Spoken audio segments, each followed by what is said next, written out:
Hello guys, my name is Dean, aka the Blue Crusader, and welcome back to the channel. With the recent release of Star Wars The Rise of Skywalker, I decided it was time to continue this Star Wars series on the channel because I noticed many intricate details that were worth mentioning. If you want to check out my personal review of the film, you can also see that on the channel as well, but it does contain spoilers. There were many subtle and bold references contained within The Rise of Skywalker that not everyone noticed, and I thought they were super cool and worth sharing. Sure, there'll probably be more Easter eggs and references, but these are the ones that I personally caught onto. In this video, I'll be sharing some Easter eggs, references, and secrets that you may have missed in the newest Star Wars film, Episode 9. Warning, this may contain potential spoilers of the film, which is why you've been warned. Without further ado, let's get into the video.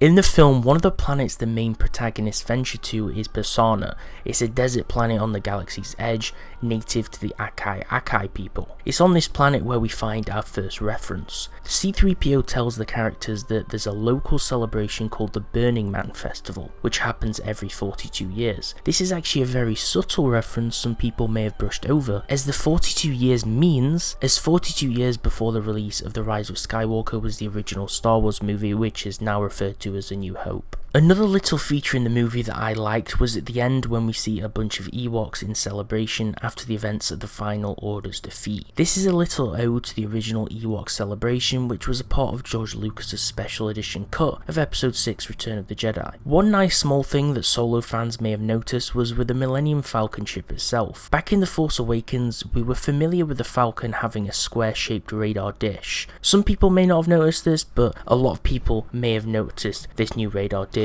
when comparing it to the original, differentiating it from the original rounded shape in the Return of the Jedi film that was blasted off in a battle on Endor. However, if you look closely now, the Falcon actually has its original style rounded dish installed on it again. It's nothing huge, it's nothing too interesting, but it's just a little subtle Easter egg that people may have missed. After certain negative events and a run-in with Kylo Ren, Rey exiles herself briefly to Ahch-To, the location from the Last Jedi movie, which is the planet home to the first Jedi Temple. She is stranded but runs into a merry Force Ghost version of Luke Skywalker, who assists her in unearthing his X-Wing that's submerged in the nearby waters. This is a reference to Yoda in Empire Strikes Back, who did a similar thing for Luke on Dagobah, and this was one of my personal favourite installments to Episode 9. Those who love the creatures of Star Wars most likely notice the Porgs in the new movie. When Rey is on Ahch-To, we once more see Porgs, the furry lovable creatures with the big eyes and orange fur, most likely to further remind people of where we are, but also a nice little featurette. Fans of the prequel films like myself will feel almost gifted when they watch The Rise of Skywalker, not just due to the return of Sheev Palpatine himself, but a rehash and recall of one of his most legendary lines, versed once more in the new movie. During Episode 3 in the theatre scene, Palpatine tells Anakin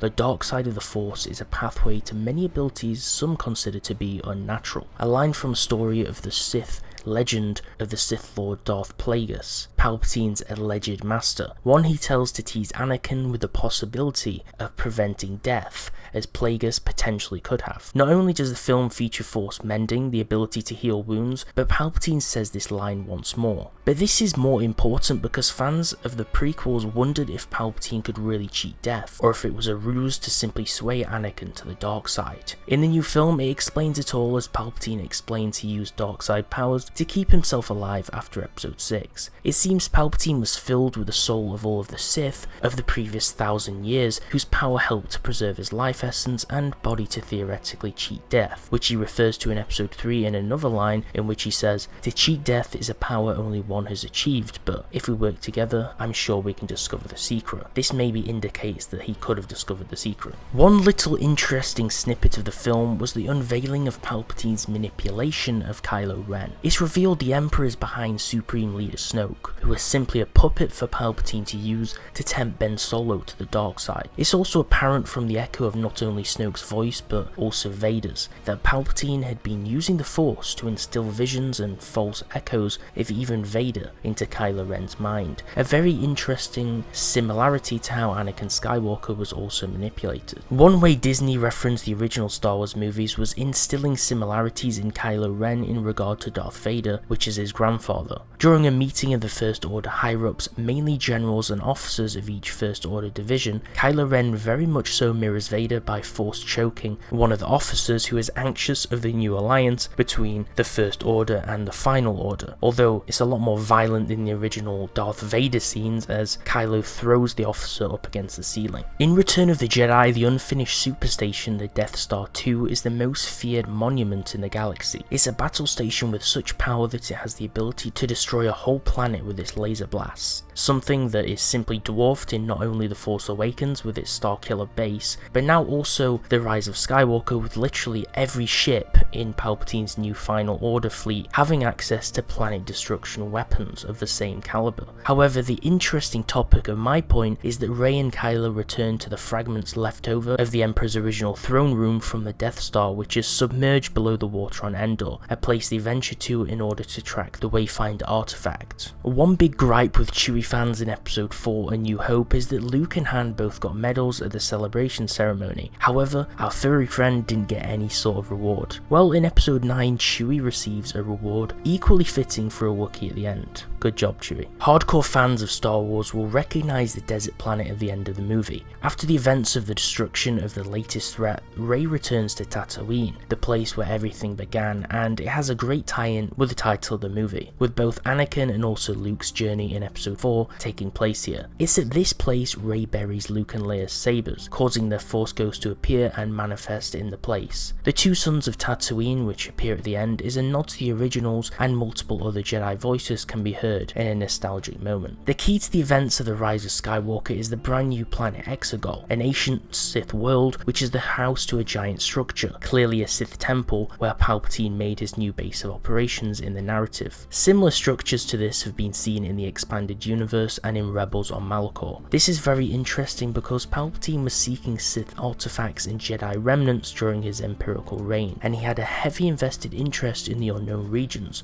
where Exegol lies. Another reference to the original movies is near the start of the movie in which we see Rey training, watched over by Leia. It's in this moment she mirrors Luke once again in a scene where she's fighting the flying orb drone type droids, the types that shoot at her like in Luke's training on the Millennium Falcon in Episode 4. She uses a similar helmet but takes training to new limits as she walks across a wooden makeshift tightrope simultaneously. It seems we get closure to the open can of worms from The Last Jedi. Remember when Leia mysteriously flew through the sky using the Force when she had been ejected into space? Well, it seems Episode 9 now explains that Leia was once a Jedi in training with Luke after Episode 6, although she abandoned her training when she had a vision that her son's death would come to reality at the end of her training. This is at least giving some insight on how she could use the Force to that extent. Back in Episode 4, Luke says, "I got a bad feeling about this," a line that's repeated in multiple movies and Star Wars material. In Episode 9, Lando is the one to repeat this line when they're being tailed by the First Order. He also refers to Chewie as his old buddy, one thing he says about Han in the original movies. It's interesting to see Lando return and also learn he was the one to accompany Luke on his previous attempt at locating Exegol. The Force is a strong entity and its use has been expanded upon in popular official and fan material. In the expanded universe, Darth Vader was so powerful he could pull Star Destroyers out of the sky, something that Starkiller from the Force Unleashed video games could also do. But this isn't really something touched on in the movies. While fans who love the power of the Force won't be disappointed as Rey pulls a troop transport ship out of the sky as she has a struggle with Kylo Ren, who attempts the same feat. One interesting thing to focus on is Force Lightning. Palpatine is infamous for using Force Lightning, something he has immense knowledge and power in. The first affirmation we have that Rey is indeed of this lineage, like the previous theories, is when she uses Force Lightning. Palpatine also uses Force Lightning later and in the end as Rey gains the advantage, deflecting it back at him. His face seemingly melts and becomes more disfigured. Perhaps in my opinion, something I noticed that I believe mirrors Episode 3, in which a similar thing happens when Mace Windu does the same thing before being stopped by Anakin. Although in this situation there's no Anakin to stop Rey, so we see the full effects of a full power Palpatine being destroyed by his immense lightning ability. Fans of Game of Thrones will be excited to see Palpatine's brand new throne on Exegol. The brand new throne is a stone looking jagged structure which very much reminds me of the Iron Throne from Game of Thrones. A great leader needs a great throne, but this is actually based upon an old school sketch of the Emperor's throne room from original Star Wars concept artist Ralph McQuarrie, art that was not originally used, which is a nice reference to old old artistic works. Many characters returned in this movie, but Han is no exception. When Han returns, the scene is very much similar to The Force Awakens, as Kylo holds a saber to his father, but this time it is a redeemed Ben Solo who throws his saber away, completing his redemption arc and becoming one with his mother and father again through this Force memory. This is one of the final things Ben needed to be redeemed, as his parents were the key, but after they were gone, it was through their return in the Force